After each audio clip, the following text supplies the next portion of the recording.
what's up, you guys? My name is Grace Lauren Taylor, and you are listening to episode 51 of the Trauma Dump Podcast.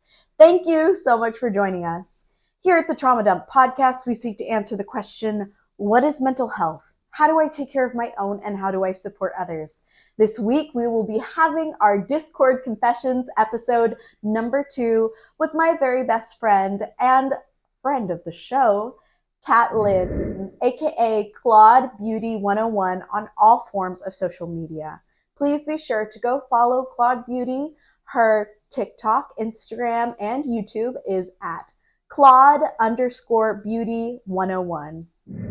And if you'd like to share on the podcast, please message us in our Discord server in the podcast participants channel along with your unique experiences, and we will match you to the right episode. We have filmed this episode. It is live. Hi, guys. Hi, everybody. Hello. Please, if you want to chat with us, feel free to do so. I will be responding on my own personal account. So I see you. Hello. Hi there. And I'm going to be reading them as I go along. Because we already closed the anonymous confessions, these are the ones that were posted a while ago. We will be doing another anonymous confessions episode probably in the next couple months. So if you want to be a part of that episode, you just comment your anonymous confession in our anonymous confessions channel on the Discord, and you will be featured in the next episode 3 of anonymous confessions. Probably in October is when that episode will be featured. And just a quick disclaimer before we start. I am not a licensed health professional. This podcast only seeks to create community and further understanding of these topics that are so often overlooked and extremely misunderstood. If you or a loved one are in need of medical professional help, we have resources in the description. The topics discussed here are for a mature audience, so viewer discretion is always advised.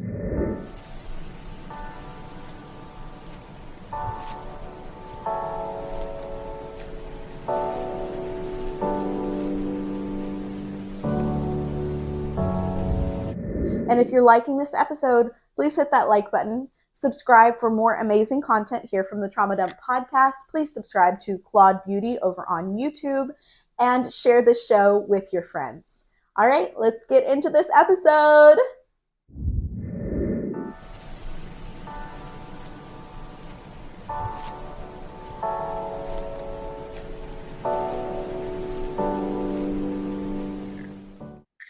Hi, bestie. Hello. So today we're going to be reading anonymous confessions from the Discord channel. Mm-hmm.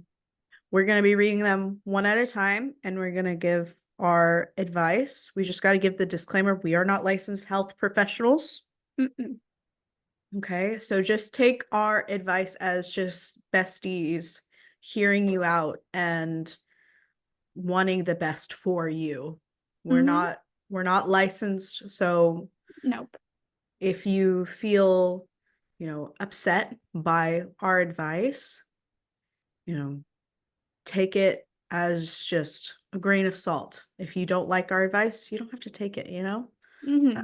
Make sure that you guys have your water, okay? Maybe have like a little snack. And let's get into this. So this is Anonymous Confession 18, and I'm going to be sharing my screen so that everybody can see it. Here we go. Share. Okay. I hate it all. I'm the youngest child, and I live in a household with my 2-year older sister. So a sister that's 2 years older, my parents, my dog, and my great-grandma. Wow. I just Quite a started lot. to realize how dysfunctional and abusive my family is about a year ago. My sister, I'll call her C, tried to drown me and threatened to stab me in my sleep if I told anyone. Oh my goodness. That's when the real abuse started. That's about when C started to physically and verbally abuse me. I don't remember a lot of it, but I know from what she's told me and other people.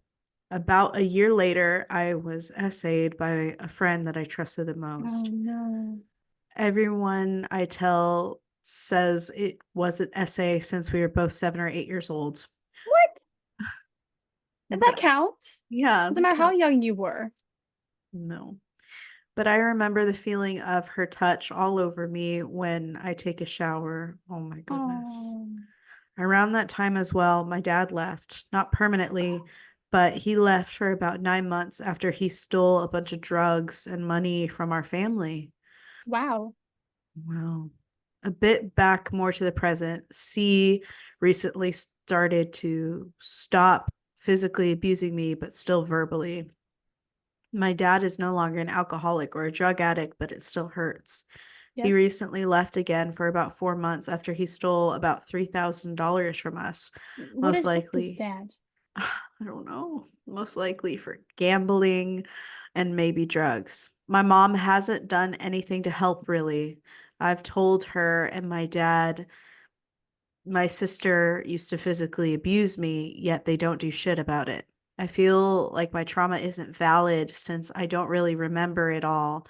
And all of this just is just off of what my mom and sister tell me.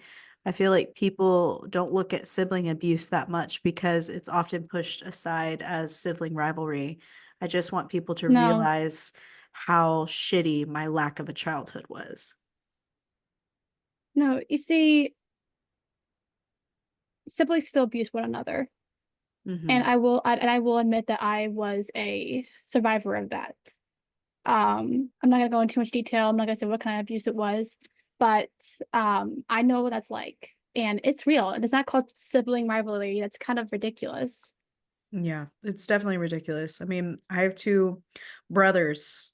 I know what sibling rivalry is. It's when you're like trying to outdo each other. That's what sibling Yeah. rivalry is. Sibling abuse is real. It is not something that you should ever feel invalidated by. Um, I'm extremely sorry that you endured all of that. That's a lot. That's a lot to go through. I don't know how old you are, but it seems like you're probably still in the household, just what it sounds like. But my sincere condolences to you. When we're starting to acknowledge the abuse and differentiate from our family, it's really hard. But the only person that you can control is yourself. The Yep. only person that you can, you know, heal for is you.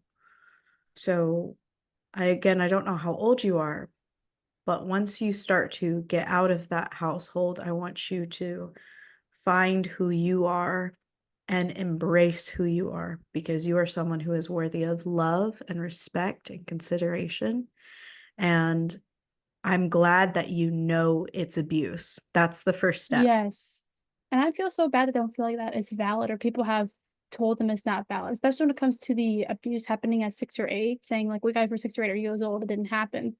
Or it wasn't actually abuse. It doesn't matter. It can happen at any age. Anyone can be an abuser at any age. Mm-hmm. Definitely. Definitely.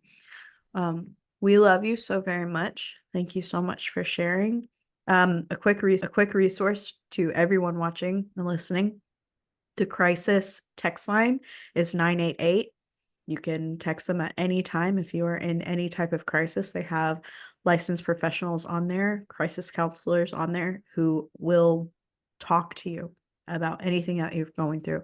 I've used it. It's a great Yeah. resource.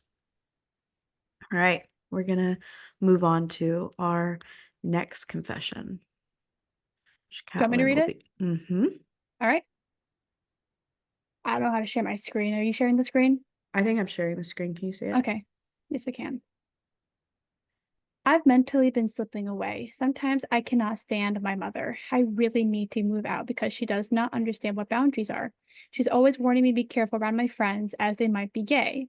Always wondering what kind of insinuate kind of sorry. Always wondering when kind of insinuating that they might take advantage of me. 3 of them are gay, but I don't care and I didn't tell her. She also found my lube, confiscating it and hid it from me. Then confronted me about it, masturbating being a sin. Okay. Then gave it back to me, trying to guilt trip me about how God would touch my heart and tell me to throw it away. Sometimes I get really stressed, not just from her, and it's hard to leave my room. Oh, and sometimes it's hard to leave my room. So of course, when that happens, she would simply come into my room at any time, no lock, and doesn't knock, to tell me to stay in, to tell me off for staying in my room so much. Why is she throwing a fit about that? I've began to just lie and say I'm going somewhere to meet someone to study, or I have some kind of appointment, but when really I have nowhere to be. I'm just an online student after all. I just drive around until I find a safe space to pull over and just chill in the car. Then to pull to a new spot whenever I get bored and or start to feel like I'm being watched. Happens when I'm parked in unfamiliar neighborhoods. I do this for hours at a time, either literally sitting in the car or sitting in a random parking bench or just looking for a random drive-through if I get hungry. I feel like crap for lying a bunch, but I am at my mental limit and desperately need to get out of out of the house. And she's just not someone I feel safe admitting that to. P.S. 3 days ago, 3 days ago, it the lie also came back to bite me. My car battery died for some reason in the area I would later learn was high crime, miles from where I said I would be. I had no roadside assistance and didn't want to call my parents and admit it. I didn't know what I would have done if a good Samaritan had given me a jump. Oh my I goodness. wouldn't say that was a karma or anything. No, that's not karma. That's actually someone like showing you that you matter enough to reach out and care for you. Like that's a good thing. That's the universe sending you some love. Um, I do want to applaud you for trying to get out of there though. That's Mm-hmm. great. I can relate because I did the very same thing when I was living with my mom. When I was in high school, college, because I graduated high school with my associate's degree because I did community college for high school. Yeah. I hated being at home. Oh, I hated it. So I would go drive around and go to the park and go to dog parks and play with dogs. And that was my sanctuary because, when you're a kid, your room is supposed to be your sanctuary. It's supposed to be your Yep. safe place. And Yeah. so your mom is basically making that impossible for you. Yeah. She's invading on, like she said, her boundaries, their boundaries. I don't know what pronouns they go by, but Mhm. they're invading on their boundaries. But also, lying, feeling bad about lying, like I understand why you feel bad, but it's for your own mental well-being. It's so you don't mentally snap. Mhm. That's very true because you like that fight, flight, freeze, fawn response. Your flight is kicking in so that you can have some self-preservation. And moving out is really challenging, but it's so worth it. Creating your own safe place, like Kat and I both have done, it's so worth it. It's important. It's so important. And maybe a little suggestion, turn your car into your safe place. Yeah, I have thumbtacked little flowers on my she did. She ceiling. has, and it looks very lovely. Yes. And I have like changed out everything to look pink. I have some pillows in the back seat.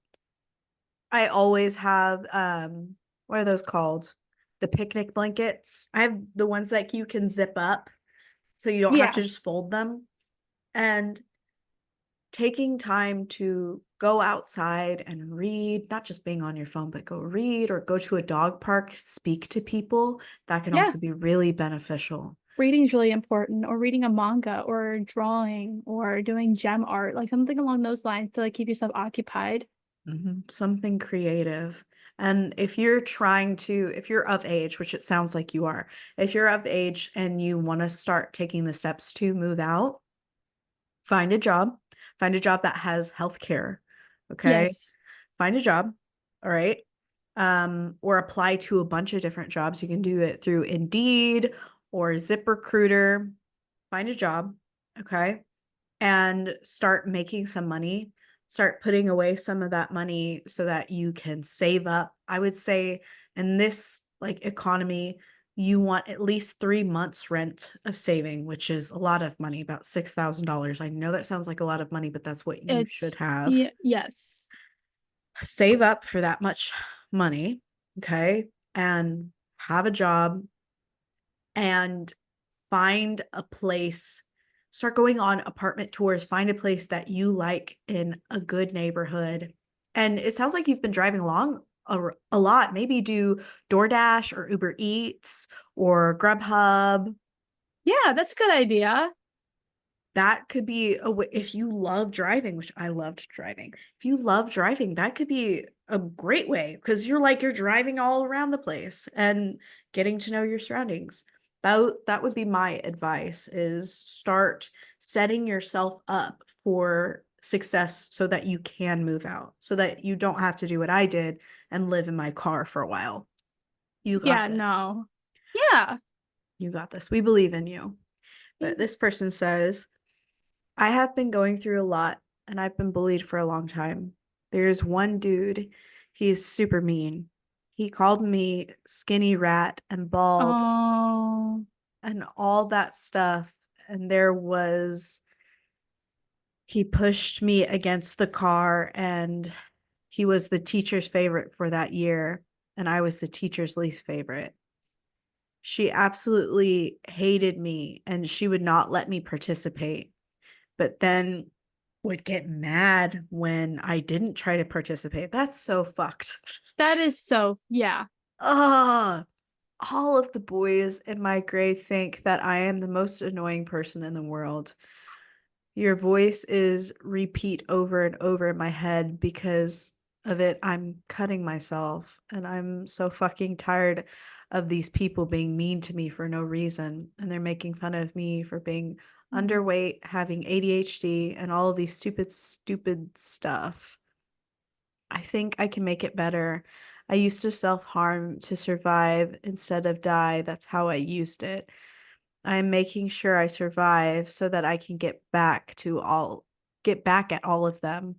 I'm getting help, but I can't stop these words repeating in my head. As someone who was underweight for the longest time, I understand being bullied for that.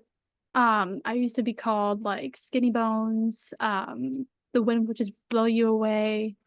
You should eat more. And I ate a lot. I just could not gain the weight. And that's so infuriating to hear that they're bullying for you for that. That's not your fault that you're underweight. It's not your fault. Some bodies are just born differently. And sometimes it's just harder for some people to put on the weight. And that's nothing to make fun of. It's nothing to make fun of. And I know that you, commenter, were using cutting as a way to survive. And I want to say I'm very proud of you for wanting to survive. But let's give you a different coping mechanism. Yes. Cutting Something is a very negative one. It's something that you are doing, which I don't want to ever shame you for doing, but let's find a different way. So if you are needing some type of, stimulation to feel alive, you can start holding things that are hot or cold, like an ice cube. I was gonna say like an ice cube, yeah. Or you can buy something onto TikTok shop called the recovery pen. It's a pen that has essential oils in it and a red food coloring that burns your skin, but doesn't damage it. It's just essential oil. Peppermint burns skin, like it burns. It has a burning sensation to it, but it doesn't hurt you. It doesn't do any damage to you. So that's something that helped me get through a lot of my cutting is the recovery pen.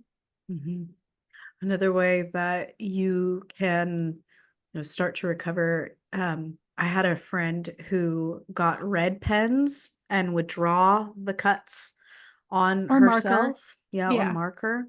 If you need to see it, to look at it. I know that tattoos are Yep. really healing. That's what I did. Got a tattoos. Those are also really healing. If you want to start to value yourself more, because that is the true way to say screw you to these people. Yep. Is Living to your start best life. valuing yourself more. I would challenge you to make a journal and start to list all the things that you like about yourself, that you feel happy with. Oh, she's showing her journal. What is That's what I it? started doing. It's Kuromi. Ah. That's what I started doing, was writing in my journal different things. So journal writing is definitely a big help with that. Gratitude destroys any feelings of doubt or hatred towards yourself, because you can't, those parts of your brains can't go together. They literally can't fire together. If you're feeling gratitude, you cannot feel pity. If you're feeling true gratitude, you cannot feel pity. And those people want you to feel pity. That gives them joy. Yep, And it sure does. if you want to say the biggest like F you to them, feel yourself, love yourself, appreciate yourself, and find the people in your life that validate you as well, that appreciate you as well. Because that can be another really great way to cope. Is finding those people that are enamored by you, appreciate you, love you so very much. I would also suggest watching more of Kat's content. The beautiful one has so many great videos that can help. So We cover check a lot out. of different topics like bullying, cutting, being underweight, being bullied for it. Actually, that gives me an idea for doing a underweight video.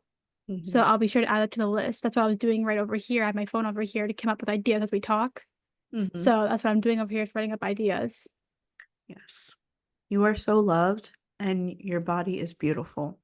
Don't let Okay. anyone bring you down for that.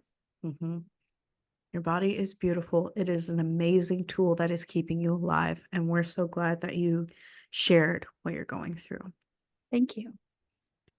Let's do this next one right here. All right.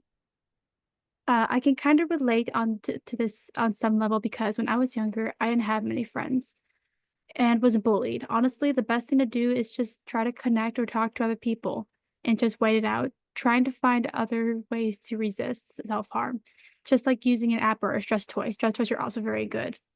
Thoughts will come back a lot, but the best thing you can do is try to distract yourself and think about something else. Wish you the best. That's so encouraging. That's so encouraging. You want to read the next one, or would you like me to read the next one? Well, I can read the next one. Okay. All right, number 21. I was extremely addicted to porn for 7 years, maybe more. I went to therapy and now I've been clean for a year, but my mental state has never really recovered. I feel really awkward talking to therapists about it, because I really feel like they get annoyed with me recounting the same problem, even though I've never actually relapsed. And the more I avoid the subject, the harder it is to admit that there is something much worse. I had intrusive sexual thoughts. At first, it was just about men, which, to be honest, isn't that bad, other than my family wouldn't accept it. But then it progressed to actual messed up stuff, like my family members, married women, and worst of all, minors. Wow. At first, quitting gave me a confidence boost, but then I started to avoid going outside for the fear of awful thoughts of I might have about anyone else. But they just keep getting worse. I told myself that I would do anything to stop myself from acting out those thoughts. For some reason, I feel uncomfortable typing out the word. Never told my therapist about the really bad thoughts or about the last part. The worst of it is over for now. But I feel stuck and like I'll never really feel normal again. My parents and friends don't know, but they've really been my only lifeline. Wow. Thank you for sharing. Because Yes. that's a hard thing to That's a share. heavy one. Wow. It is a very Wow. I could say, as someone who did struggle, I did a thing called revenge porn, and it was out of acting out of revenge of something that, let's say my spouse did something wrong to me, I would do that as retaliation. I would also do it as a form of self-punishment. Um, and I've been free from that for years now, which has been great, but I understand of those thoughts and it not going away. and being disgusted and afraid of all of that. Now, I can't relate to the other parts, the messed up stuff. So I'm not sure if I can really give any advice for that, but to say thank you for being honest with us and communicating. And it's good to know that you want to stop it, that you Yeah. want to stop, you want to quit. But I Mhm. definitely recommend talking to a therapist about it. And if maybe it's not the therapist you have, maybe you've had a different therapist. I don't know. What do you think about that, Grace? I agree. Um, Finding a therapist is really challenging. Finding a therapist, especially a sex therapist, you would want to find a sex therapist. Yes. Okay, those Okay. exist out there? They exist. They Okay. exist.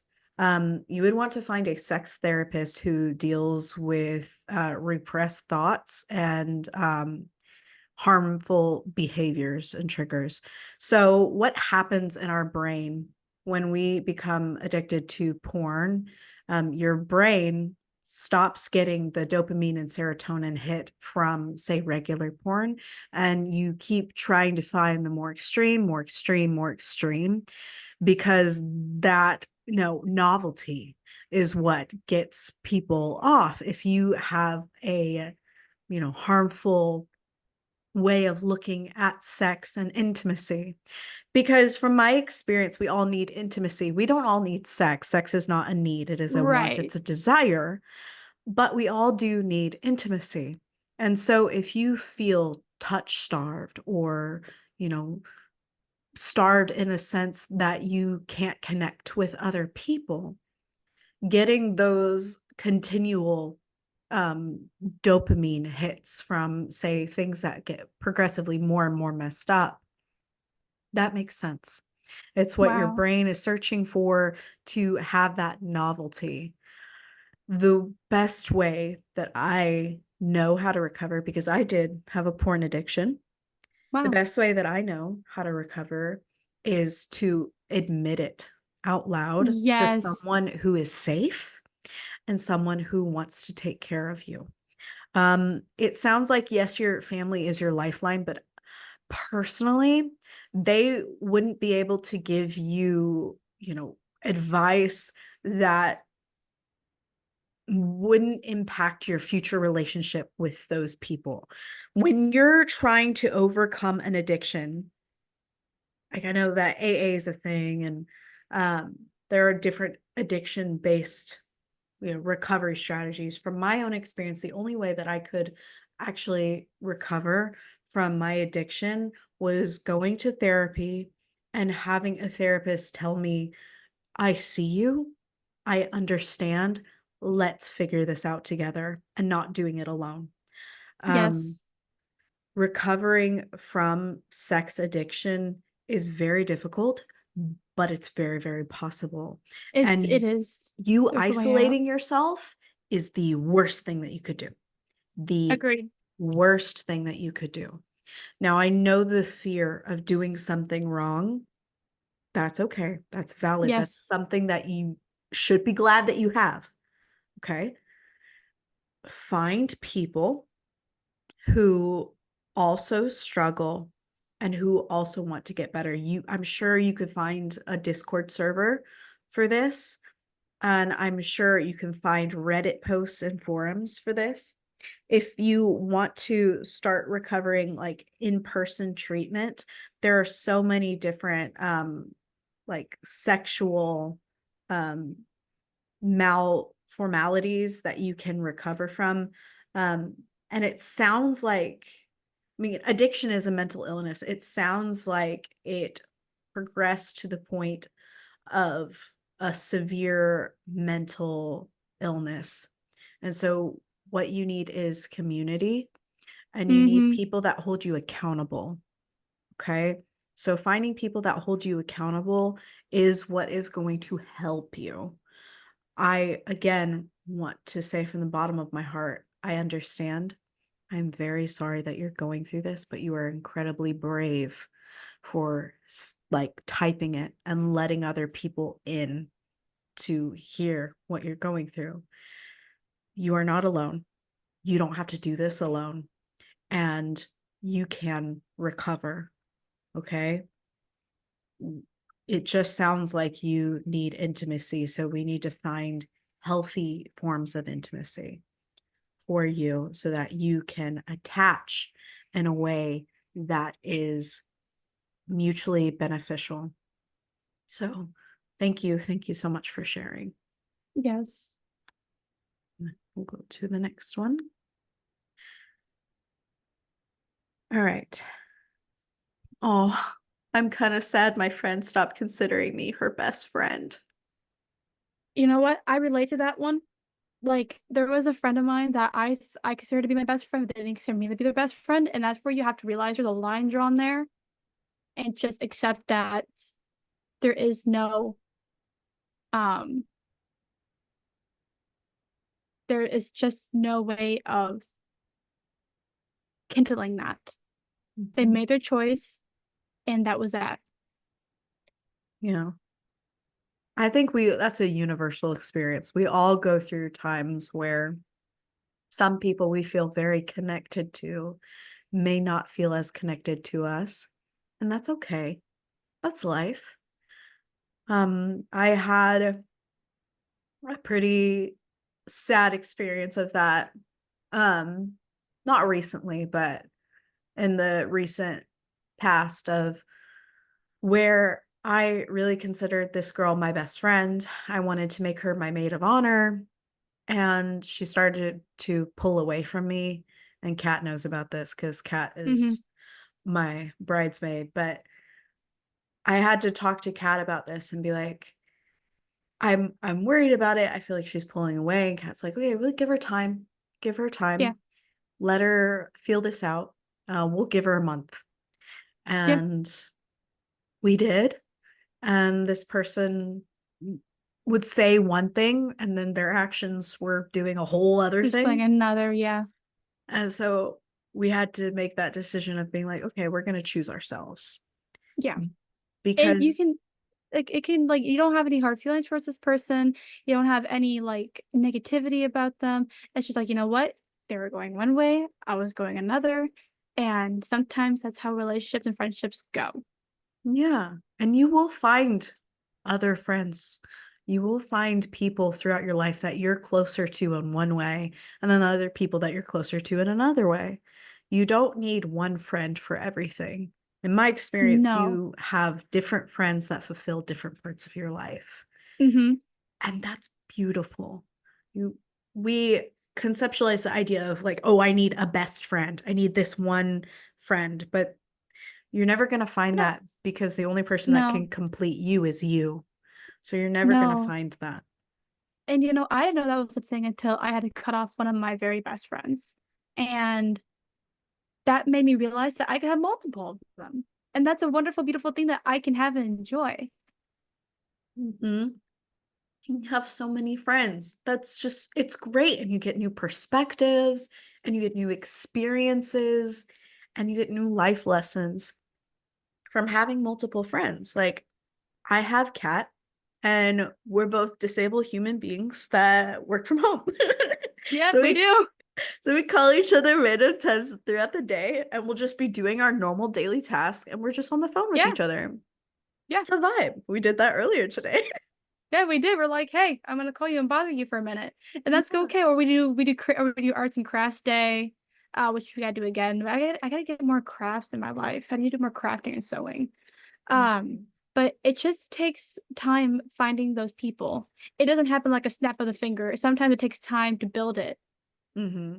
And relationships that take a long time, trust-wise, honestly last so much longer, in my opinion, if you take the time and effort to understand one another and give as much as you're receiving. That's another thing. It needs to be mutual.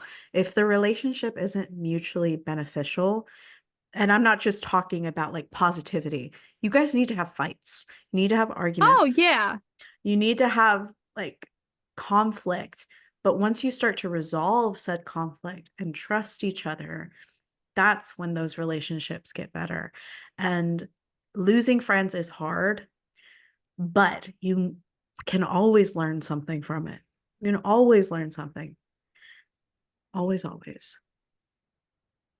Let's do the next one. Okay, you ready for this one, girl? Yes. Want me to read it or did you want to read it? Yes. I want you to read it. Okay. All right, let's go. Ugh! I suck at writing and grammar, so whoops. Okay, so I have a girls only server that doesn't really want anyone besides girls. Yes, I love people with different pronouns and things. I'm now also not experienced with people with different genders, pronouns, and things. But lately, a person who I know is a male joined my server, and I've had some experiences with teenage boys messing with servers and girls servers, so I kicked them and gave them a good reason why. But they joined again. I kicked them out. But some of his friends asked, why are you kicking them? But I tried my best to be respectful and responsible and reasonable. Sorry, and reasonable. I'm dyslexic, guys, so don't mind me.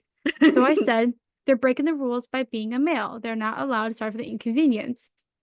Could have been worded a little bit differently. Yeah. And they said I was sexist and that they were a girl. So I said, I'm sorry you feel that way. It's just the rules. Please don't fight my decision. They said, I'm going to be honest. If y'all talk about girly things like periods, you have a valid reason to kick them. But if this is a server just completely guys not allowed for no reason, that'd be weird. It's a community server, meaning anyone can join.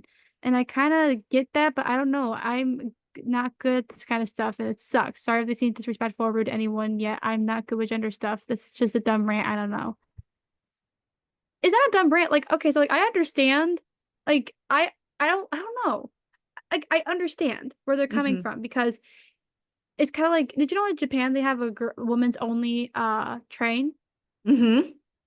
And so I understand because of if you look at the violence, if you look at like sexual things, sexual abuse, who does it the most? Mostly males. We're talking about we're gonna talk how do I want to speculate this? Cisgender males. Let's put it that way. Mhm. I think they're talking strictly about cisgender males. I don't think they're talking about trans or anything. I think they're talking about cisgender males. Um, cis straight gender males, I think, is what they're going for. I Mhm. could be wrong, and if I'm wrong, please correct me. And those people can be very scary people. And especially if you had bad experiences with teenage boys and you want to set that boundary saying, hey, it's girls only. I don't think there's anything wrong with that. I think you're setting a clear boundary of saying, hey, this is just girls only because of trauma that's happened to me. I see nothing wrong with that. What do you Yeah, think? I agree. And personally, if someone is saying like it's sexist to only want a girl space, that's ridiculous I don't because think it's sexist. that's not sexist at all. I think it's Um, setting a boundary. it's setting a boundary. If you want to create a place where it's only for girls, that's fine. If you want to create a place where it's only for guys, that's fine. If you want to create a place where it's only for queer folk, that is fine. We Yep. need our communities, okay? We need places where we can feel safe and comfortable to just be ourselves. And if you feel any modicum of shame or insecurity around being yourself in a context where there is men involved, there's a reason for that. And if this I noticed they're saying, oh well, this who you perceive a commenter who you perceive to be a boy saying that they're a girl, that discussion needed to be had outside of this, because Exactly. I do know that there are some people who are trans and Yep. are trying to, like join in with female spaces, and that's perfectly normal and that's Oh perfectly no, right. fine. I see nothing wrong with that, but maybe they did. It sounds like they didn't know, Mm-hmm. It and it sounds was an like you didn't accident. know. Yeah. Yeah. And it sounds like you were just trying to protect the sanctity of these other ladies, these other girls, Yeah. to keep their confidence and them having a safe place. um for people who are trans or non-binary, non-gender conforming, and they want to be a part of a more feminine space, that is beautiful, that is normal. But also we need to respect each other's boundaries. If some ladies or gentlemen don't feel comfortable with you in their space, That is okay. You can find other spaces that will love you and accept you and want you to be there. Something that we need to recognize is that if someone doesn't want us around, that isn't necessarily anything against them or against us. Okay. And you shouldn't try to fit yourself in a place where someone doesn't want you to be, no matter what is happening. And I know that sounds so upsetting, but it's true. It's the same concept as if like you're on a playground and some kids are playing with each other and you want to join in and play and they say, "Hey, we don't want to play with you." That's okay. It'll hurt. Yes, it'll Oh yeah, hurt. that hurts. That hurts a lot, but it's like they're trying to set a boundary with you. Mhm. I don't see anything wrong with that. And not everyone is going to be your friend. No, no, unfortunately. We live in a world that's like that, and that's the hard truth that not everyone wanted to be your friend. Not everyone's going to like you. Heck, no one, not everyone likes me. Not everyone likes Grace. And you know what? That's okay. We have our own groups. We have our own people, and that's our safe space that we can be close to. You will find your safe space. And honestly, I am proud of you for sticking up for yourself. You don't have to explain yourself to anyone. You don't have to give an explanation. But if we want to like change the explanation that you did give of saying that they're breaking the rules by being a man, let's change that. Say, this is a Yes. space for females only. Please respect that and just leave it at that. Yep. You don't I tell them they're agree. breaking the rules.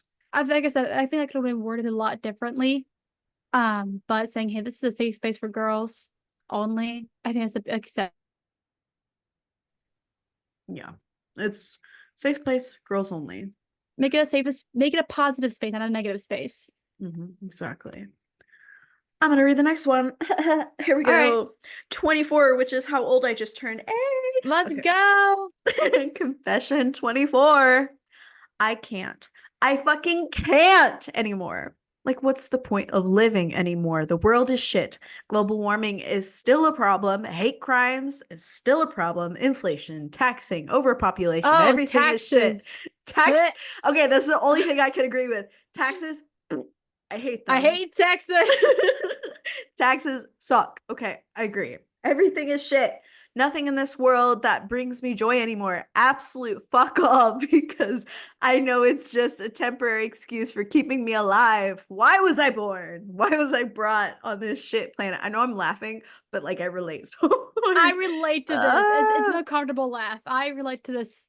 That's why I'm kind of yes. like quiet right now because I'm like reading. I'm like, oh shoot, this is me. Yes. Why was I brought on this shit planet just to suffer and suffer day in and day out?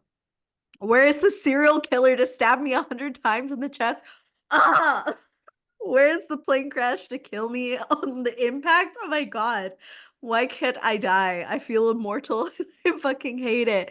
I don't need a good reason to continue living because by the time I have hope, the world proceeds to get worse. Like, we are at the fucking rock bottom and we keep going further down. How is this fucking possible? I'm not. Oh God, I relate to this as something that happened to me recently. We'll go to the conversation about that later. Go ahead, continue. Okay.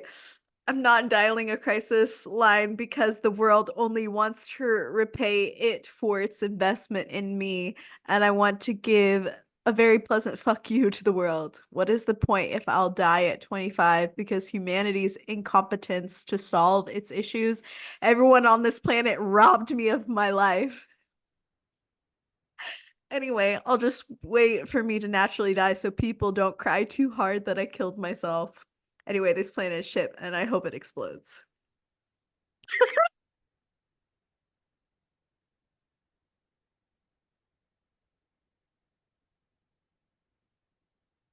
Okay, Wow. first of all, you are allowed to feel all those feelings. Oh my God, yeah. We're not. Please no, we're not laughing because we're like making fun. We are laughing because we're like, oh my God, someone else thought this, not just me. Good. Yeah, I I get it. Yes, that's real. Especially when your life is Um, on repeat. Here's where we got to bring in how to remedy this.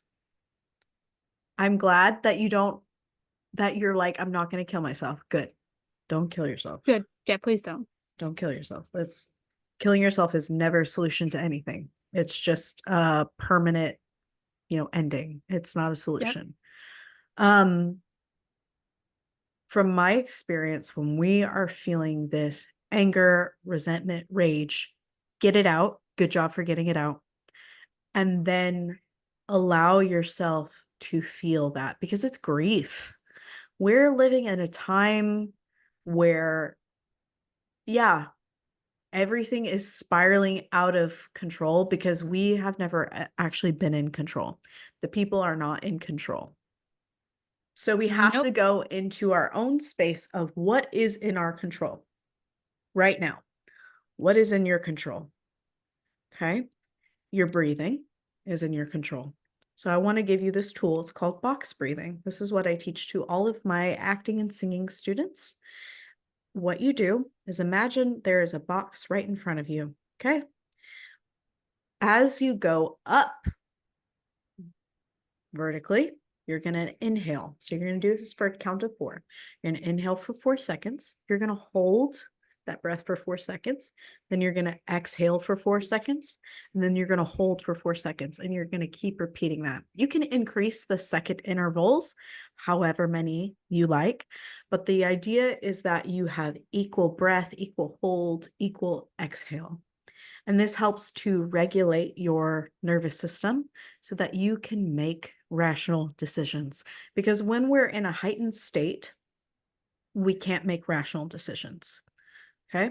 So this is a way for you to calm down, to refocus, and reevaluate. What is in our control, right? You are the only thing that could ever be in your own control. Okay. So if you feel like your own personal life is spiraling out of control, you have to do the next right thing for you. Okay. So if you are in massive amount of debt, what is the next step that you could take to get through that financial debt? Yep. Right. How But much also money are you making? Also, don't do something if it's not going to make you happy. Yeah. Like, don't continue doing something if it's just going to drag you down. Because especially when life is on repeat, I've got stuck in that state before, with that mindset where I'm just doing the same thing over and over every single day. And I'm like, what's the point? I'm just sitting here doing videos repeatedly, doing this stuff, and I feel trapped. And it sounds like you feel absolutely trapped and drained right now. Like you're just done. And um I may not know everything you've gone through, and I probably have not experienced all the crap that you went through. But I can relate a little bit because what happened recently was my spouse got into a car accident, and not even a week later, me and my spouse got into another car accident, and we're like, "Are you serious? Are you serious?" And it's just like, "Are you freaking serious?" And it was a brand new car and everything, so we had to buy a new one, and we were like, "Just, we already hit rock bottom. How can we get any lower than this?" And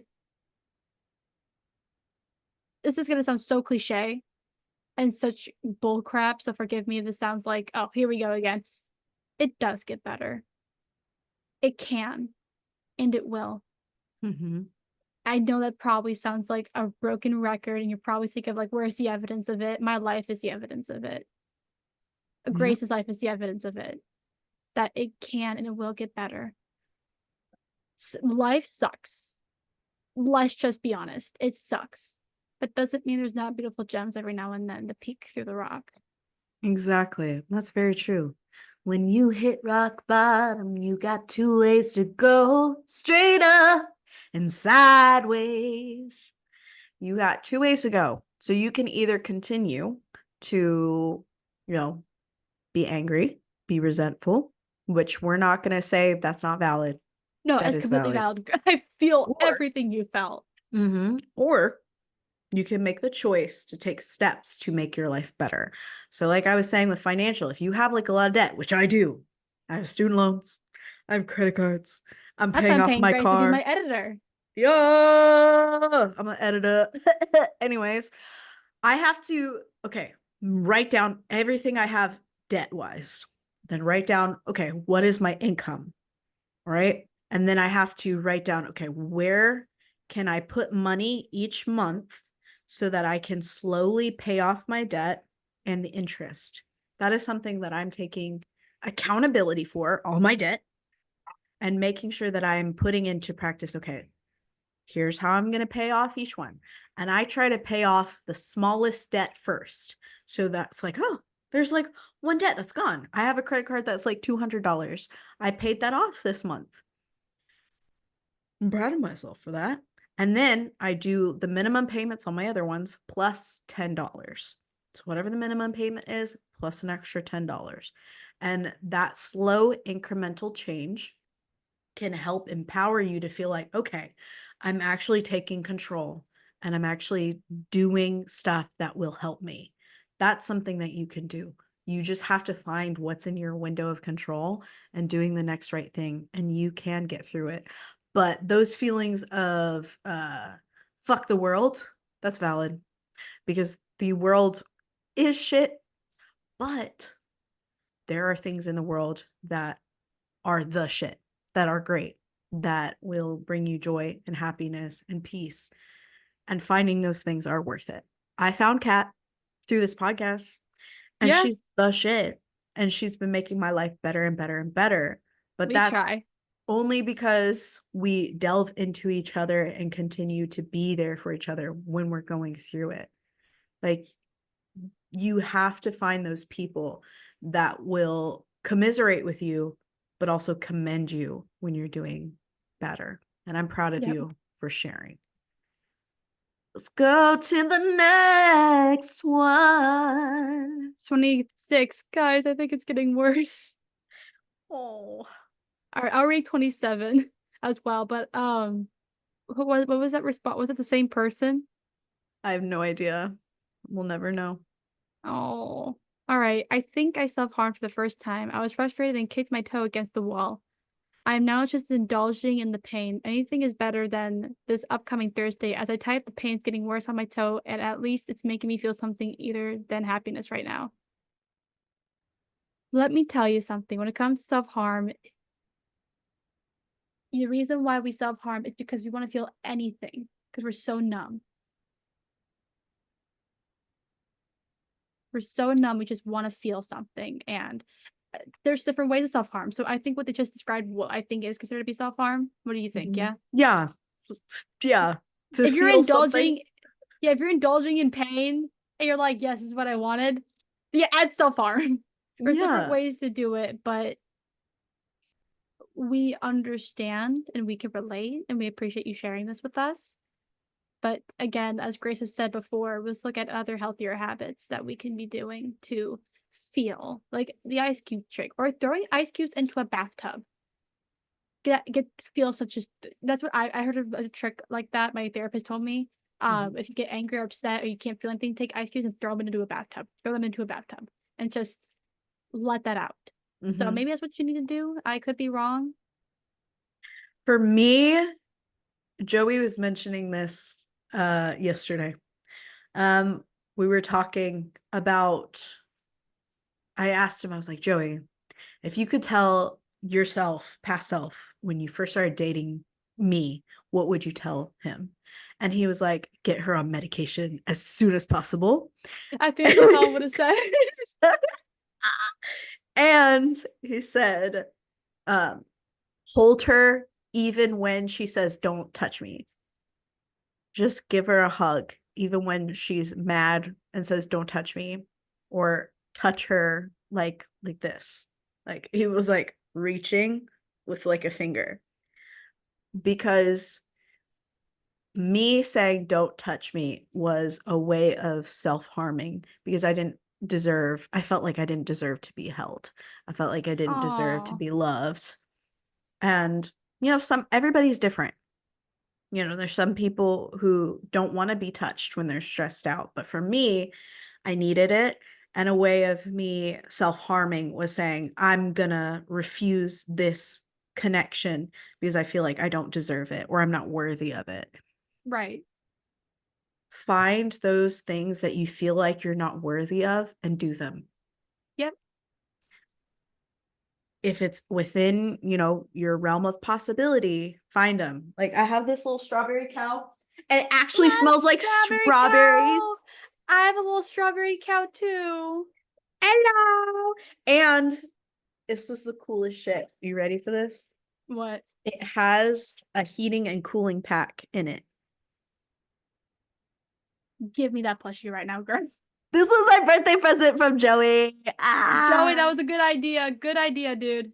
It was such a good idea. So whenever I need, to be held and he's not there, I can still have my strawberry cow and put the little pack in the microwave for a bit and just hold it to my chest in a way of compression against my chest whenever I'm stressed out or feeling sad, feeling worthless. This is just a way for me definitely to. a big cup. I have a strawberry dragon bat right here. Oh, So- hello. So it helps me as well. Mm-hmm. It's a good little reminder that you are loved. And here's a little inanimate object that you can love. All right. This next one, which I'm going to blur out. I've thought about suicide multiple times. I have not yet attempted, but I do self-harm. I cut myself when I am feeling too much or too little. I have been bullied for years, and I can't help but listen and blame myself. The bullying is bullcrap. I hate bullying. It causes the end of so many lives. And people think it's the funniest thing to ever do. Yeah. Any type of humor that is deprecating another person or harming another person, just, in my opinion, shouldn't exist. No. And it sounds like whomever is bullying you has a severe insecurity. Yeah. It's so severe that they are trying to make someone else feel worse than they are feeling. So then somehow they're like, oh, that makes me feel better because I'm now inflicting pain upon someone else. And it's a very horrible cycle that just continues until you decide to be the change. There is this saying that I heard that when people who bully other people, the reason why people hate other people is because they see something within that person they hate about themselves. Mm-hmm. It's true.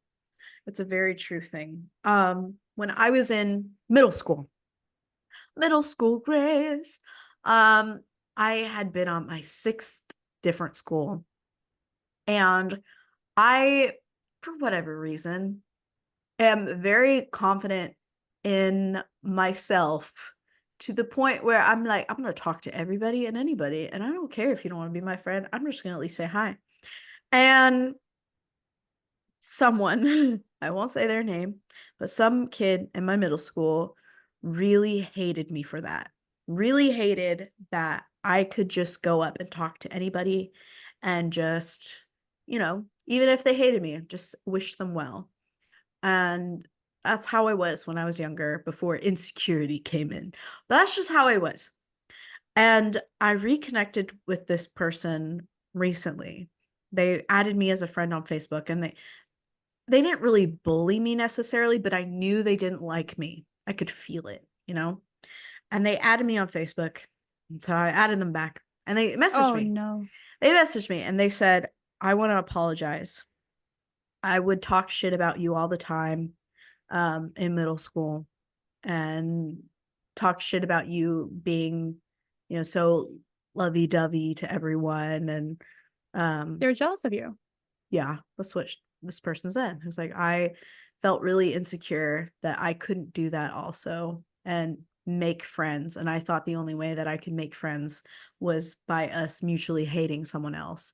And I learned that that's the wrong thing to do more recently when people started doing it to me. And I just want to apologize because I felt very guilty about the way that I talked about you. Because they never directly bullied me to my face, but apparently they talk shit about me. And I was like, well, thank you. Thank you for letting me know. And then I unfriended them on Facebook because Yeah, no, I wouldn't keep that friend either. Like I would not keep them. Like, it's like I appreciate. I've received that before. I've received an email from someone who apologized for a wrong decision that they made, and I was like, okay, thank you for the apology, but you don't have to accept I did feel about this. You don't have to accept the apology. Mm-hmm. You can say thank you. I accept that you're giving it to me, but I don't accept what you're offering. Yeah. You being bullied sucks. And I'm glad that you are here. I'm glad that you haven't attempted suicide. Please don't ever. Yeah, please It's no. not going to solve anything. Don't blame yourself for other people being shitty. Yeah, no. People are going to be shitty regardless. It's not your fault for other people being shitty. And I'm proud of you for sharing. Let's go on to the next one. Oh, Anonymous yeah. confession 28. There are a lot of bad coming out stories, so I thought I'd share a positive one I had. Okay. For a while now, I thought I might be the same gender, but seeing as everyone else around me, in real life that is, would hate me for being gay, loose term, one of my friends invited me to their server, and it took a few months for me to finally fit in with the group. But once I did, I noticed that this one person who is really smart in the LGBTQ plus, and they allowed me to ask as many questions as I wanted. One day we were talking about our personal preferences, and I said and I said something about liking the same gender, indirectly though, because honestly, I didn't know I was gay. Loose term. I shrugged it off and said I was just being silly and they had to try their hardest to get my attention. Hey, dumbass, you're gay. So basically, I came out to someone who knew I was gay before I did. Only they and the friend who invited me to the server know, and no one else will know, and I'm just fine with that. And you know what? Aww. That's okay. I'm really glad that someone was able to be like, "Hey, step out of it." Yeah, But there's that's nothing great. wrong with keeping it between you and a couple people. It doesn't mean you're ashamed of yourself. Just sometimes you're not ready for that kind of, coming out, and that's completely okay. It is completely okay.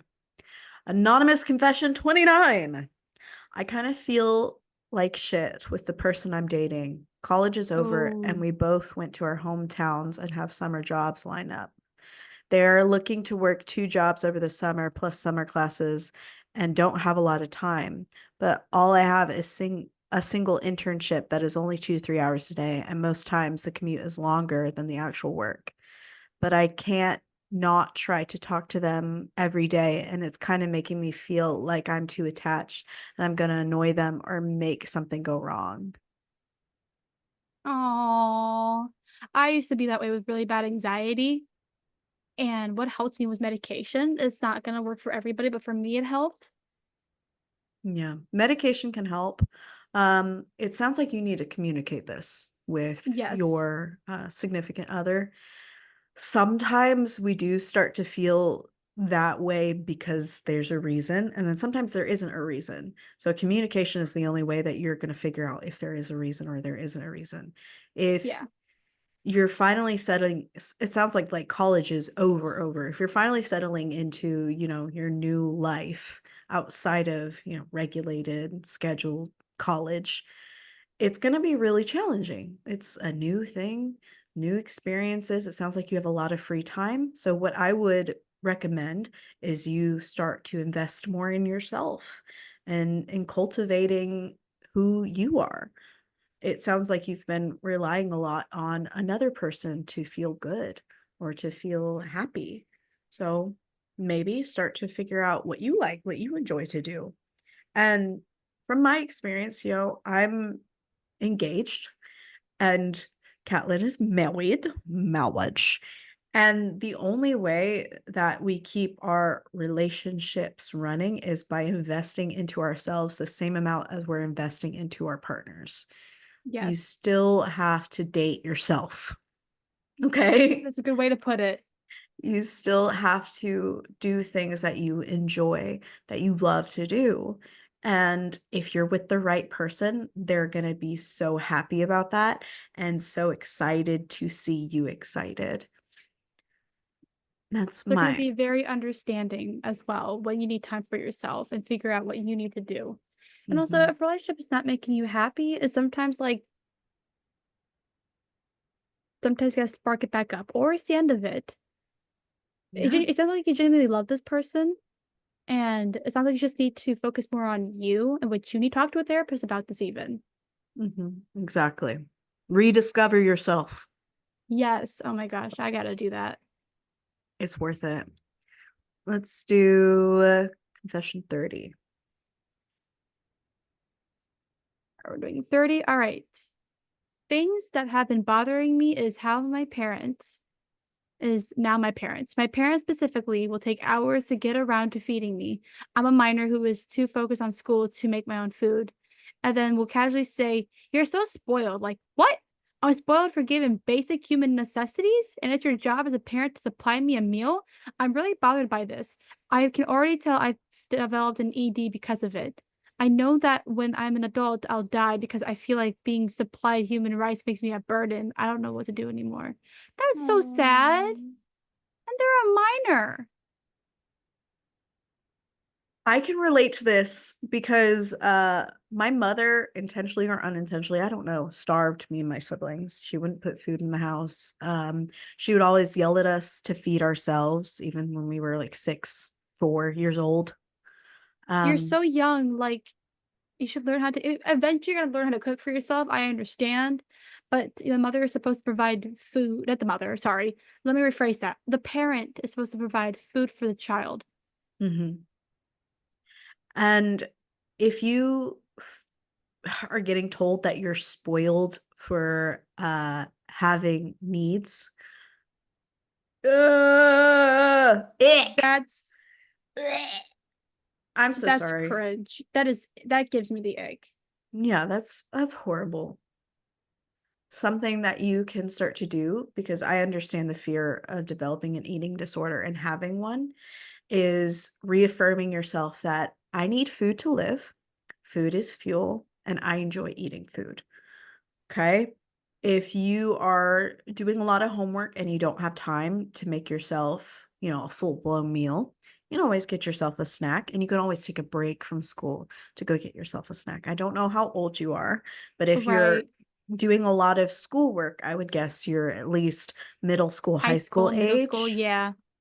So you do have the ability to get up and get yourself some food. I know it may not be what you're wanting to hear, but self-sufficiency is important because eventually your parents are not going to be making you food, like, at all. Eventually you're going to have to start doing it for yourself.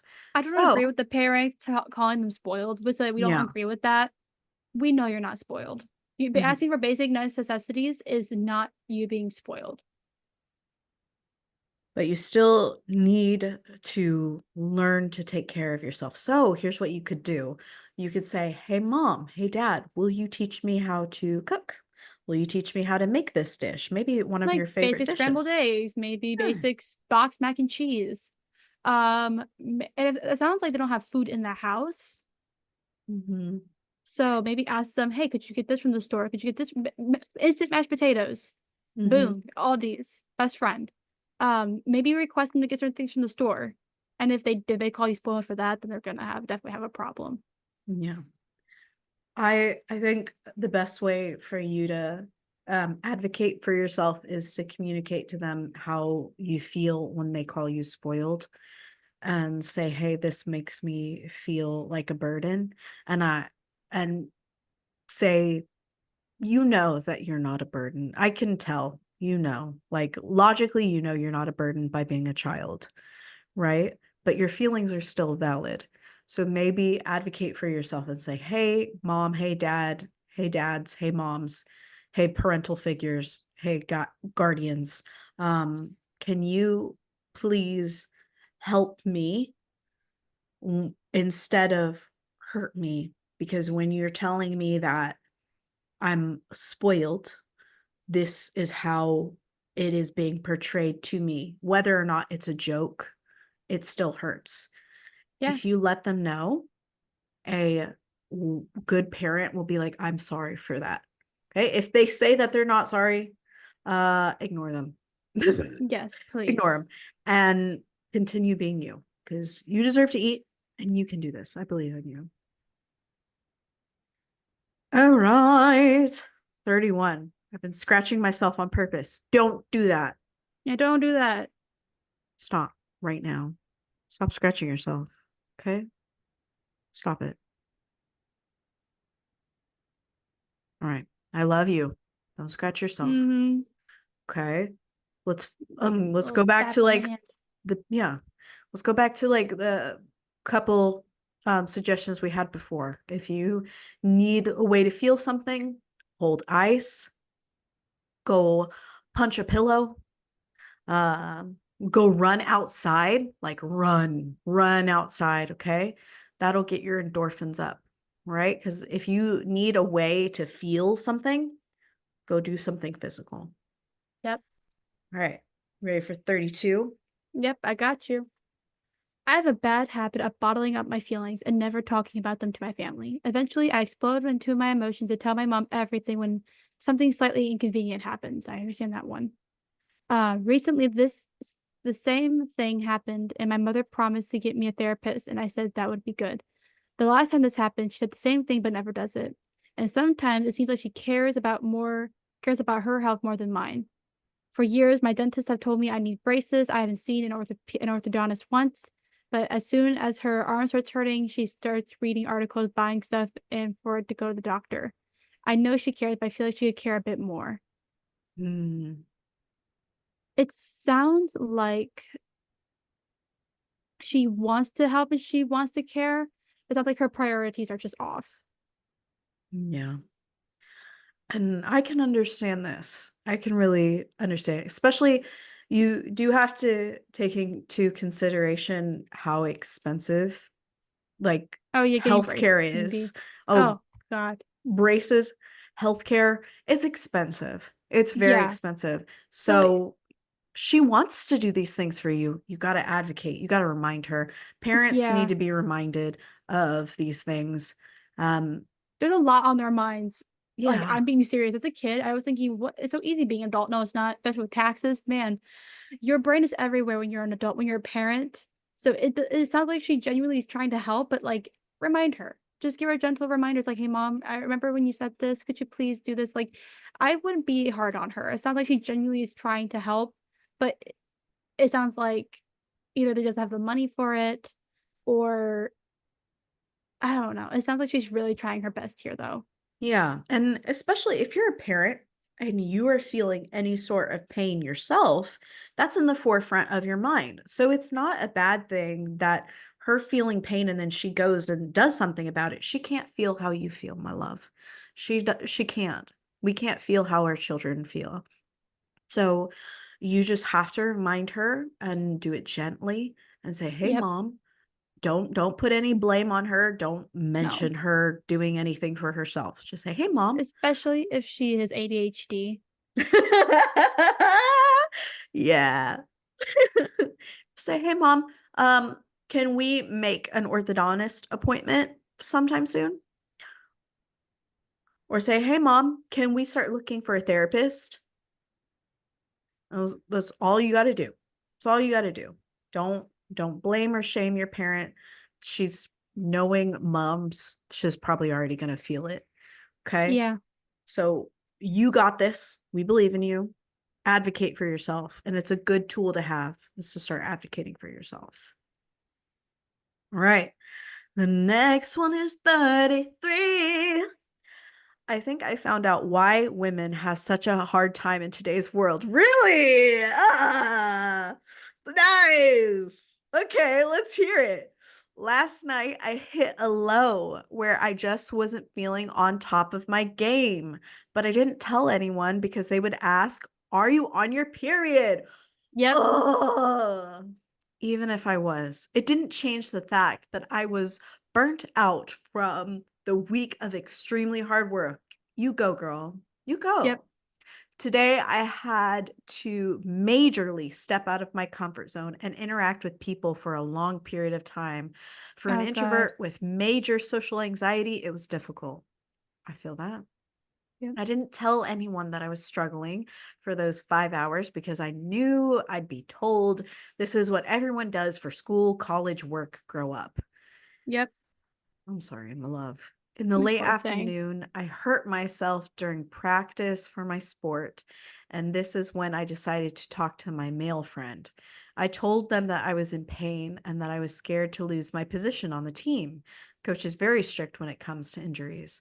My male friend told me, female, that I was overreacting and that all girls deal with this at some point. Oh my God, it'll beat him up.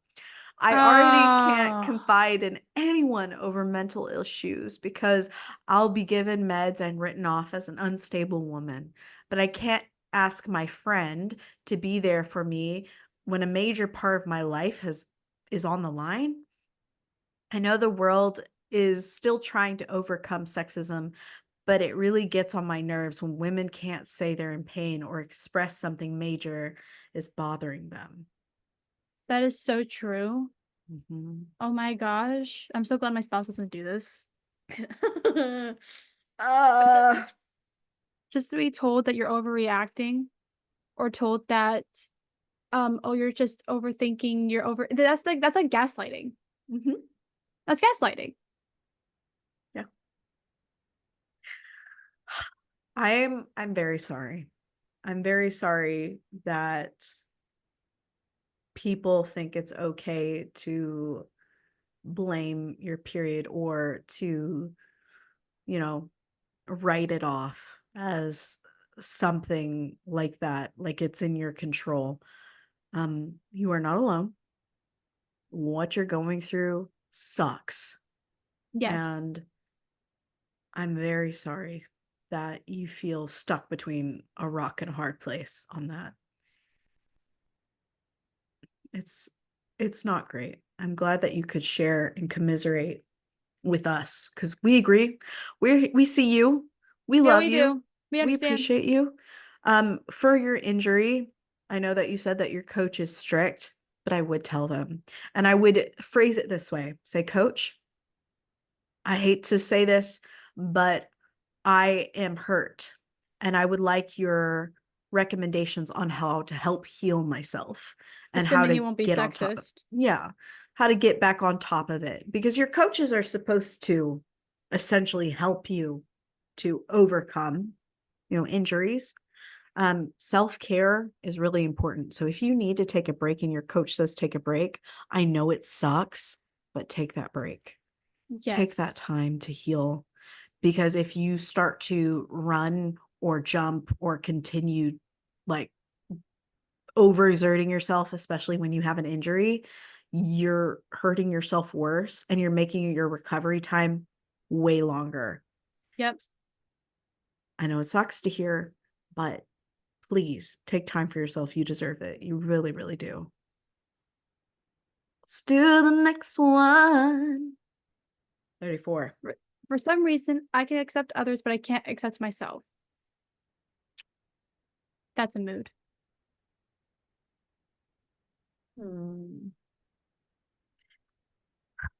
That's hard. But if you can accept others, you actually can accept yourself. Because when you're accepting others for who they are, you find commonality with them. That's where we find like a lot of our acceptance first, Yes. is finding commonality with one another. And if you can't accept yourself, I don't know what context you're talking about, but maybe you need to delve into why you can't accept yourself. Or is it something that's wrong about you? Or is it something that's just you? Because if it's like something that's wrong about you, like a previous commenter for a while ago saying that I can't accept, the porn addiction.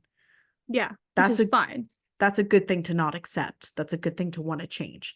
But if it's something like, say, I can't accept that my hair is a certain color, or I can't accept that I'm underweight or overweight. If it's in your realm of control, if you can't accept that thing, maybe it's your brain telling you, let's do something to change it. Yep. Nothing wrong If with that. there's nothing wrong with change, we need to change. Like, for instance, with me, I would consider myself a heavier set person. And I love myself. Don't get me wrong. I love myself, but I cannot accept that I'm not as physically able anymore. And so I'm doing things to change that. I take walks with my dogs every single day. I go outside, I run, I am stretching. I'm doing my best to work my body so that I can get better, so I can feel more in my body.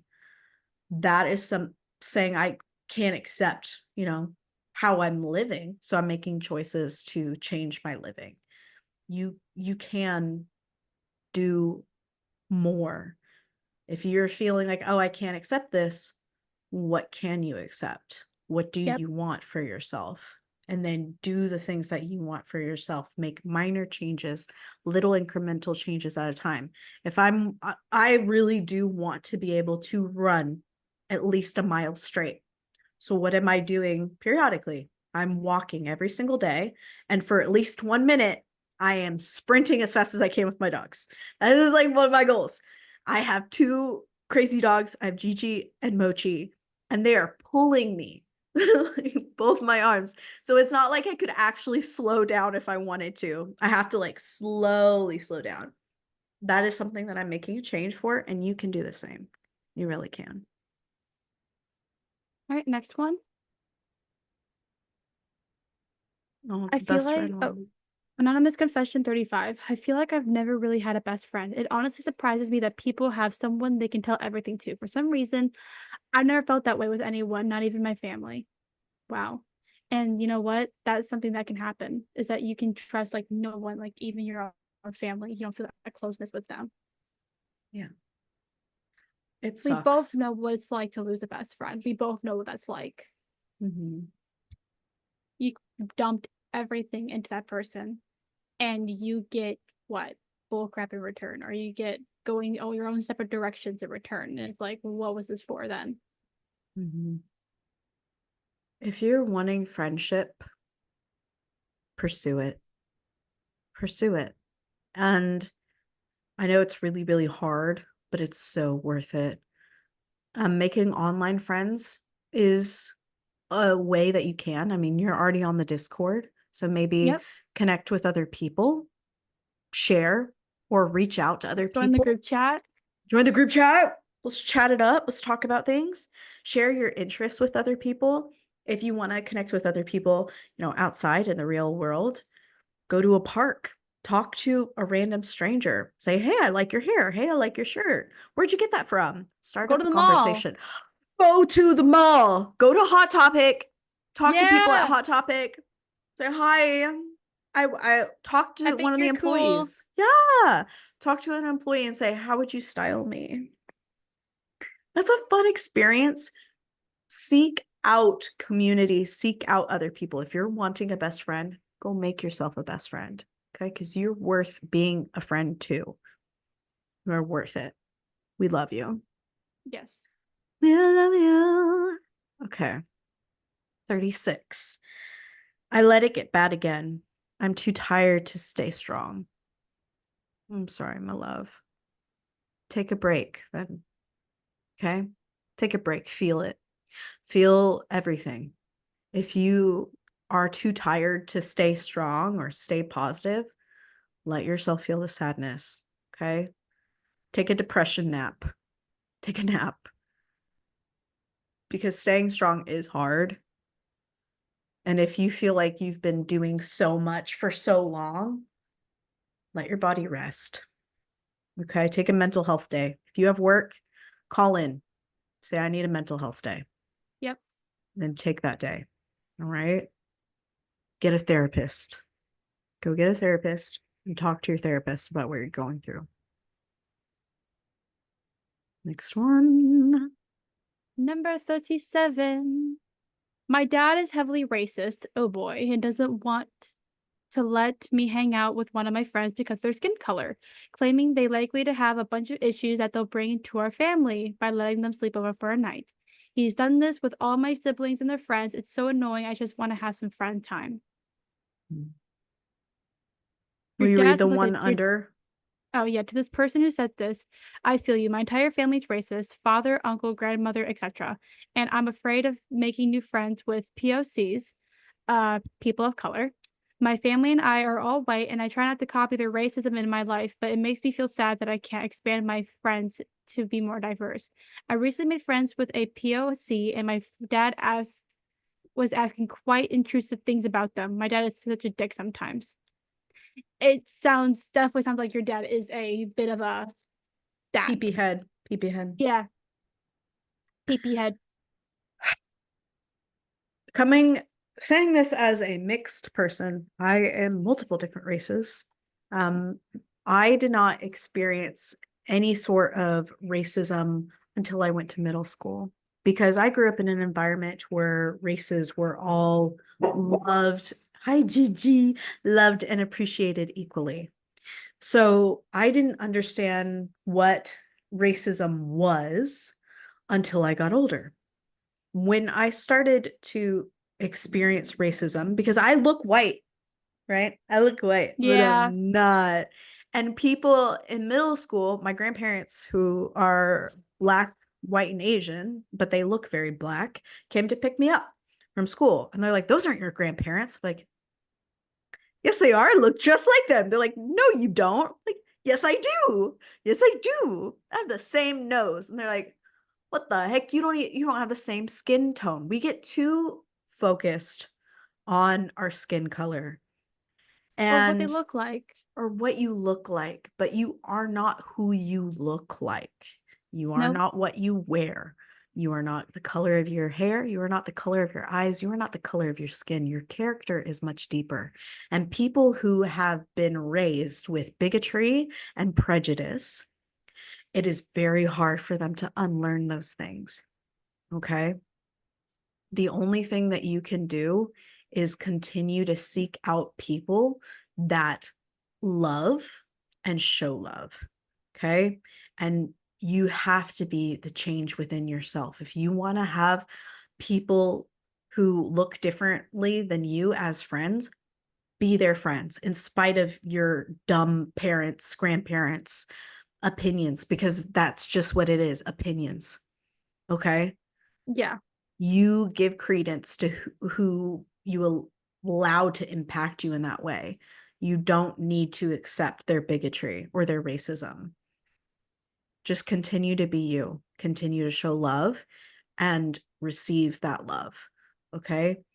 If they're being racist in a way that is violent or threatening to another person, that's a whole different ball game, and I would get the authorities involved.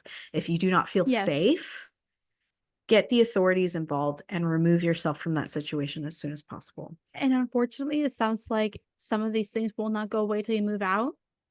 And that sucks. That absolutely sucks. But once you move out, I promise it'll get better. You'll be able to finally make the friends that you want to. Because I know I wasn't allowed to be friends with people who were gay or a part of the LGBTQIA, or if they were different religions, I was not allowed to be friends with them. Not the same thing, I understand, but I was not allowed to be friends with them. And now that I'm friends with them now, I'm friends with a variety of people now. um, I wasn't able to until I moved out. And as much as that sucked, it was I found my freedom after I moved out. So Mm-hmm. You will do it. You will do it. I believe in you. Make friends with everybody. Try everything. Let's go. Anonymous confession 38. Okay. I actually hate my body so much. Like, why is it so disgustingly skinny? I'm built like a twig, oh, and I could probably lose a fist fight against a toddler. that was me, man. Everyone else has their bodies in check and have stronger and even more attractive bodies than me. And then you get my bone looking, I'm just a lazy piece of trash. No, you are not trash. I know that's like because I was super skinny, like underweight, and you can tell my photos like I was super like underweight, like under 100 pounds. And I'm letting you know now, like you're not trash, you're not lazy. Your body's just built differently, and it's okay that you feel that way. Like I understand what those feelings are like, and there are ways to gain that weight. Seek a neuro Neurologist or No, nutritionist? There you go. nutritionist. A nutritionist, they will help you. They can help you gain the weight if that's what you're looking for. Then your body's beautiful as is, but if that's something, it sounds like you're looking to gain weight. Seek a nutritionist. They will help you. As what I had to get, and it's helped me so much on my weight gaining journey, and it'll be okay. It'll be okay. It'll be okay. And then this person commented to them saying, as someone who is also like that, I'm sorry to hear that you're struggling with it. What I've learned to do is deal with finding a singular thing on my body that I do like, my hair, a random freckle on my arm, my eye color, etc., and just focus on it every time I start to feel bad about my body. It really sucks if you legit can't put on weight, but going through it can strengthen your image of certain parts of your body. You just have to be willing to look at and remind yourself of those things. You got this. I believe in you. That's so sweet. 39. Does it make sense that after a long week of tons of social interaction that has me completely worn out, that I want to play a video game with people? Like, that's still social interaction. How come I prefer it? It's you're not physically there. You're not physically there. That gives you distance, time. That's what I think. Mm-hmm. Also, for people who have social anxiety or have maybe autism or ADHD, masking takes a lot of your energy. So if you're in person a lot and you have to constantly mask, that can also be why social interactions are really draining versus saying online interaction isn't, because you don't have to physically mask. Everybody has different ways that they like to interact socially. For me, I'm an extrovert 100%. I love to be with people. I love to be touching people, like on the arm, just like sitting with people, hang out with people. I don't necessarily have to be talking to them. I just like to be in their presence. That gives me so much energy because I'm very unafraid to be my weird self. If you don't like me, oh well, that's not my fault. Nope. But if you are going through an experience where you're like, oh, I noticed that I would rather chat with people online, that's okay. You don't have to hang out with people in person if you don't want to, and you don't have to hang out with people online if you don't want to. If you are enjoying the level of interaction online versus in person, that's okay. That's not a wrong thing. That's not a bad thing. It's just a thing. It just is. All right, let's do the next one. Don't mind me editing a video for today. Vibes. Number 40. I get overstimulated very easily. A major thing that helps me calm down is music and maladaptive daydreaming. But it seems that people can't understand that I can't continue my work without a proper rest day. Like, yes, I did have the weekend off work, but I spent the weekend with family, which feels like work. I don't know why I'm like this, and it's stressful because I'll either get asked, why do I have to step away for so long, or why I'm so irritated. This is so stressful. I want to get diagnosed, but I don't even know where to start. Here's where you start. Okay.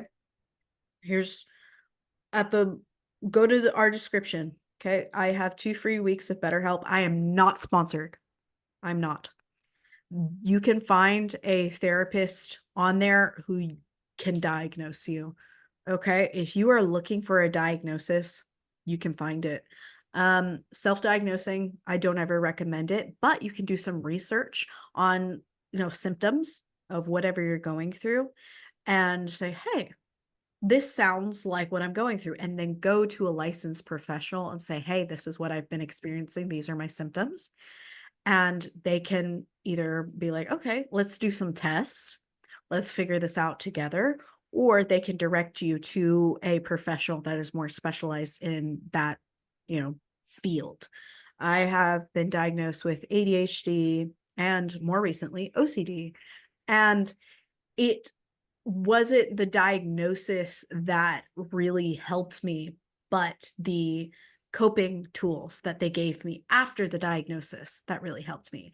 It sounds like you already understand that you get overstimulated, and you've given yourself a coping tool of music, which is great. And daydreaming isn't, in my opinion, maladaptive. It's just a way for you to escape. And that's not necessarily a bad thing. It Right. becomes maladaptive if you are in person at work and then you can't get out of daydreaming, which that might be what you're experiencing. But Right. having a proper rest day is good. That's Oh, that's great. wonderful. You need to have those. Yes, you need to have a day where you're just with yourself. And feeling stressed out by your family, we get it. We understand. Families are stressful. I'm really proud of you for, you know, advocating for yourself on this platform and saying, "Hey, I want to get diagnosed. I don't know where to start." Start Yeah. with BetterHelp. Start with BetterHelp. There's also another online resource. It's called Cerebral. They do have active. You could get diagnosed on there, and you can get medication shipped to your house. I've used that as well. It's really helpful. Next one, 41. Next one, Oh, 40. 41. Oh, 41. Okay. 41. All right. Is it okay for me that I just want to give up? I've been fighting depression for so many years. The suicidal thoughts are out of control. I just want to stop fighting, give up, but there's always something, someone that keeps me from committing. How? Just how? How do I continue? How am I supposed to survive after surviving? Oh. I understand what that's like. It's I struggle with suicidal ideation, and I've been diagnosed with that. And it's a lot to keep going and fighting these mental illnesses, these mental disabilities every single day of your life. It's draining. And then you're like, how am I the surviving is a feel for me. But the best thing you can do is, I think was something that Grace mentioned, was focus on the things that do bring you joy. It sounds like there's someone in your life that stopped you from committing, and that's a wonderful thing to hear.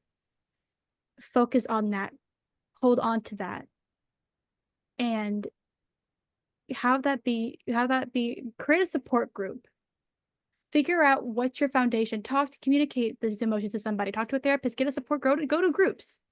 There's this wonderful thing called going to groups, and like those were very helpful. I should go to a group. I have not been able to yet, but going to a group would be very helpful for you. It sounds like, and being able to communicate these thoughts. Just know you're not alone with those thoughts and emotions. Maybe it's something that you need, just to Mhm. know that you're not alone with these thoughts and emotions. It's just wanting to give up. It's not like you're valid, but it's not okay to have those thoughts and emotions. No one should have those thoughts and emotions. Yeah, it's true. It's very hard to survive the surviving. And I get it. When I was 15, after being assaulted and my parents' business burned down, I tried to commit.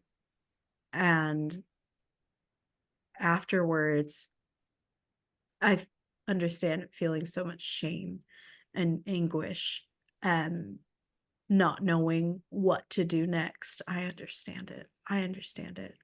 What helped me get through was finding community and people who wanted me. They wanted me to live. Finding those people was what helped me surviving the attempt. And eventually, it's not just surviving, it's living.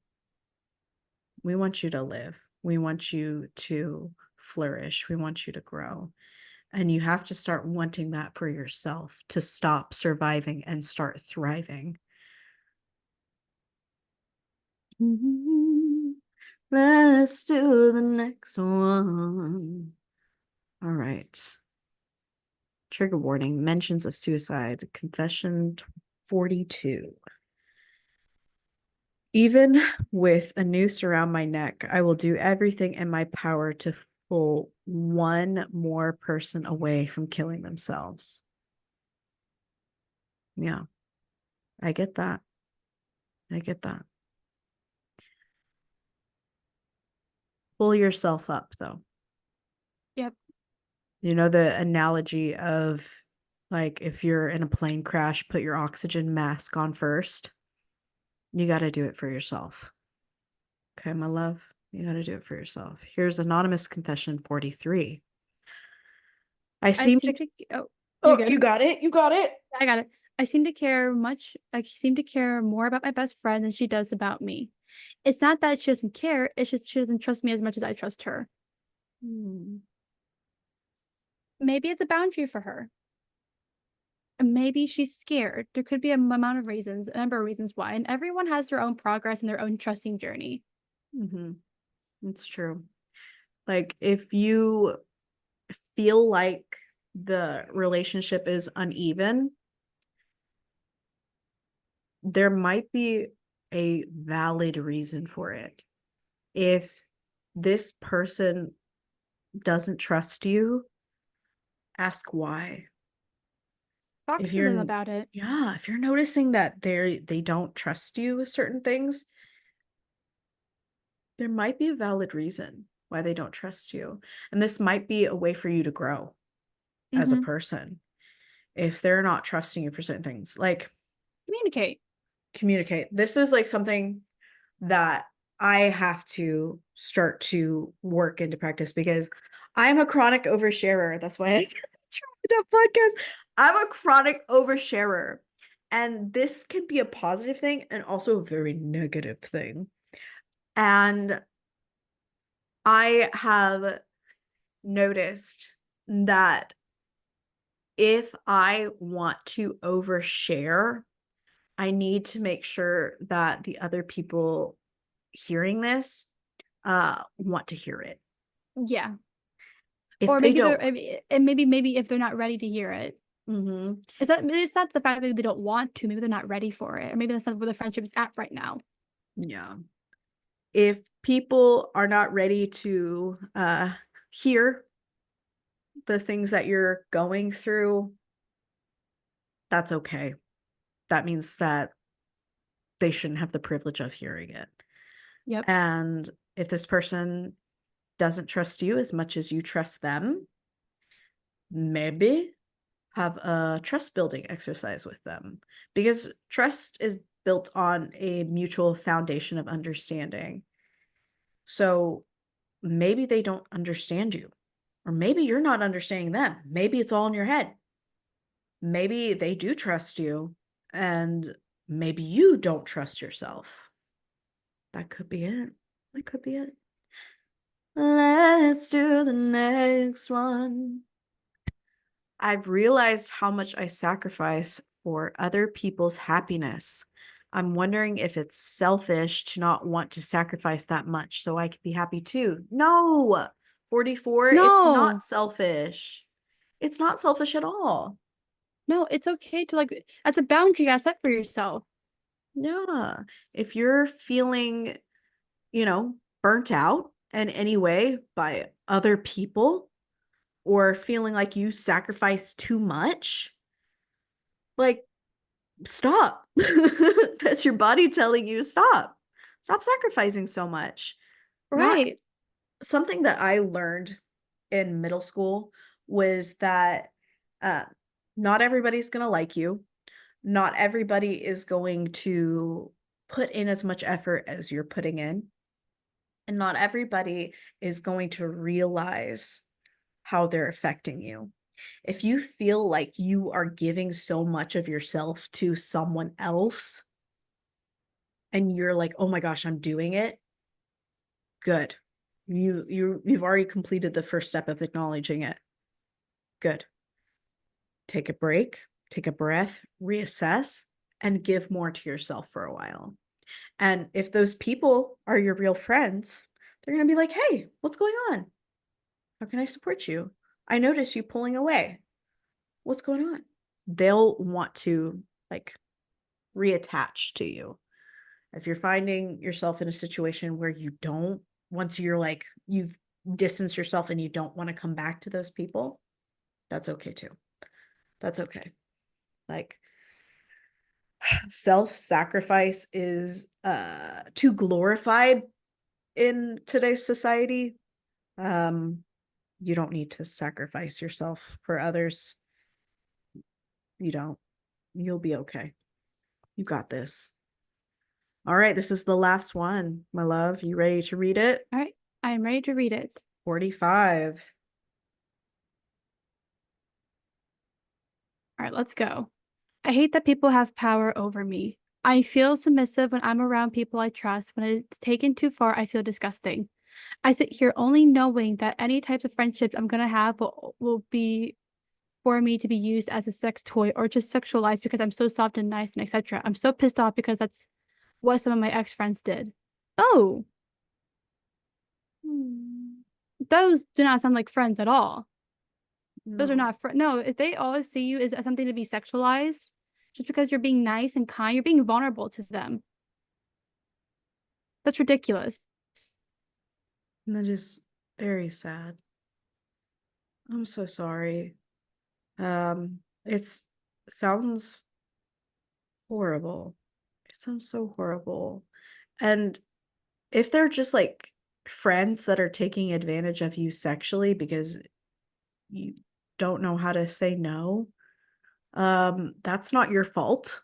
First No, off, that has no, nothing to do with you. That has everything to do with them. And it sounds, you said ex-friends. It sounds like you've already distanced yourself which is completely good. from them, which is great. Do not contact them again, because if they already aren't acknowledging your boundaries and they're taking advantage of you, you do not need them in your life. Right. And it Okay. sounds like they set over a lot of boundaries. Yeah. So going forward, if you want to make new friends, please express your boundaries off the bat, especially if you're a submissive type of person. If you're more of like Yes. go with the flow type of person, you got to establish your boundaries immediately when interacting with new people and let them know how to treat you and how not to treat you. And I know it sounds like a lot of work, but eventually it'll come naturally from, my own experience. I have started bringing in like consent terms to my friends of being like, hey, is it okay if I hug you? Hey, is it okay if I touch you? Hey, can I give you a hug? Hey, um, can I give you a kiss on the head? I'm a very physical person. I love touch. And I have learned to, instead of just hugging people, ask them if I can hug them. And if you are a person that, has been taken advantage of sexually or physically, it's a good thing to start laying out your boundaries. And you got to first figure out, what are your boundaries? So again, journal, write down what your boundaries are, and start to repeat them in your head and out loud, what your boundaries are, and speak them over yourself. Like, I will not allow a person to touch me in this way unless I want it, right? Unless you want it, you say, I'm not going to allow this to happen. You got this, right? Closing thoughts, my dear. Closing thoughts. I first want to thank everyone who felt vulnerable enough to add the confessions in there.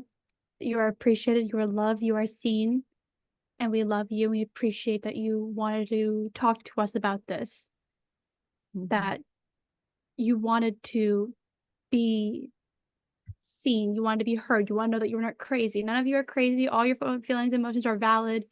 And we just want to know that everything we said, we mean from the bottom of our hearts. And we just wanted to see what's best for you. And if we misinterpreted something, our apologies. We did not mean to. We're just reading based off what we see, what we know. Maybe we missed some information.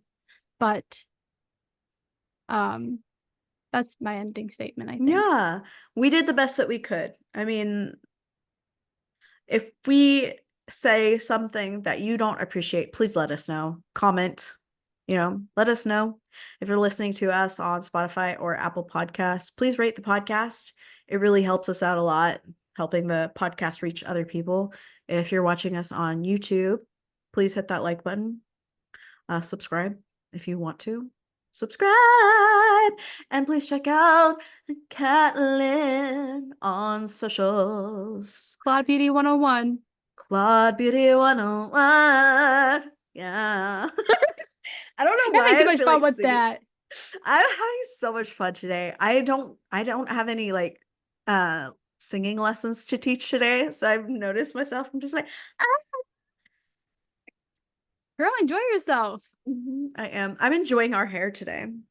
Yes, we both decided to do pink today, so We look so beautiful. We look so we beautiful. do. We love you. We want you to have a peaceful and productive rest of your day. Please make good choices. Remember, Yes, please. you, my love, are capable of a fulfilling life in spite of your circumstances and your trauma. May you rise again from the ashes and be filled with peace, hope, love, joy, and understanding. If you want to join our Discord, the link is in the description.